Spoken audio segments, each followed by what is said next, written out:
قرآن کریم میں ہے کہ انبیاء علیہ السلام جب بیان کرتے تھے تو فرماتے لا اسألکم علیہ اجرا ان اجری الا علی اللہ، وہ میں تم سے اس درس پر کچھ پیسے تو نہیں لیتا، مجھے اس کا انعام اللہ دے گا اور خوب دے گا، اور خوب دے رہا ہے الحمدللہ۔ آپ نے ایک موقع پہ کہا الا المودۃ فی القربى، قرآن کی آیت میں، اس کی بہت ساری تفسیریں ہیں۔ ایک تفسیر یہ بھی ہے کہ میرے مقام مرتبت یہاں رہنے، اس عربی ہونے، مکہ کے باشندہ ہونے، اس کا بھی کچھ خیال کر لو۔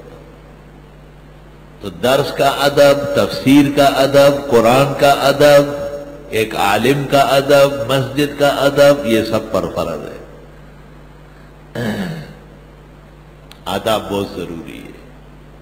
جس امام ابو یوسف کا تذکرہ ابھی پہلے ہوا، حضرت کے متعلق بلاد عرب کے انور شاہ شیخ زید الکوثری حسن التقاضی صفحہ 128 پر لکھتے ہیں کان ابو یوسف عظیم البر و کبیر الاجلال لشیخیہ ابن ابی لیلہ و ابی حنیفہ فلذالک نال برکت العلم۔